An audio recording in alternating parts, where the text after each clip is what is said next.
ভয় পেলে চলবে না, ভয়টাকে জীবন থেকে রিমুভ করে দিতে হবে। যদি আপনি আপনার জীবন থেকে ভয়টাকে ডিলিট করে দিতে পারেন তাহলেই আপনার জীবনে জয় আসবে।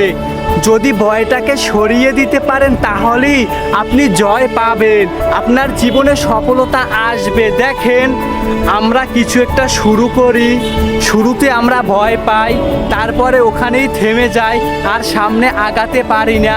আমি কোথাও যাব, আমার প্রচুর ভয় করে, আমি আর যেতে পারি না। আমি একটা কিছু করা শুরু করে দিই, তারপরে দেখি আমার দ্বারা হচ্ছে না, তারপরে আমি ভয় পাই, ভয় পাওয়ার পরে ওটা ছেড়ে দিই। যদি আমি ভয় না পেতাম তাহলে আমার দ্বারা হচ্ছে না, আমি তো লেগে থাকতাম। একবার না হলে আমি আবার চেষ্টা করতাম, আবার না হলে আমি আবার চেষ্টা করতাম। যখন ভয়টা কাজ করে তখন ওখানে আর থাকা যায় না। তাই বলি কি, আপনার ভিতর থেকে প্রথমে ভয়টাকে সরিয়ে দিতে হবে, ভয়টাকে জীবন থেকে ডিলিট করে দিতে হবে। যদি ভয়টাকে জীবন থেকে ডিলিট করে দিতে পারেন তাহলেই আপনার জীবনে জয়টা চলে আসবে। আর যদি আপনার জীবনে ভয়টা থাকে তাহলে জীবনেও আপনার জীবনে জয়টা আসবে না।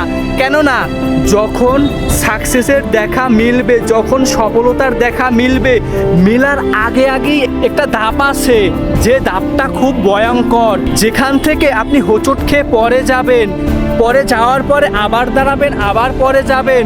ওইখানে যে ধাক্কাটা আসবে, ওই ধাক্কাটায় তো আপনার ভিতরে ভয় ঢুকে যাবে যে আমি পারবো না, আমার দ্বারা হবে না, ওখানে বিপদ আছে, এখান থেকে আমার সরে যেতে হবে, এখানে থাকলে আমার জীবনটা ধ্বংস হয়ে যাবে, আমার জীবনটা অন্ধকার, এই ধরনের ভয় কাজ করবে।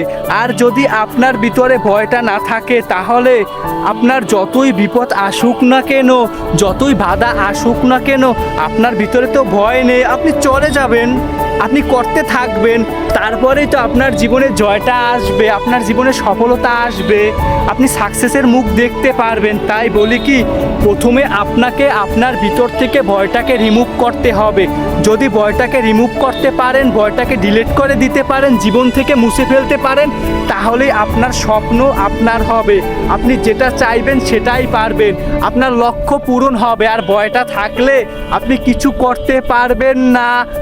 আপনার সফল না হওয়ার একটাই কারণ, সেটা হলো আপনার ভিতরে ভয় আছে। যখন ভয়টাকে মেরে ফেলবেন তখনই আপনি সাকসেস হয়ে যাবেন ইনশাআল্লাহ।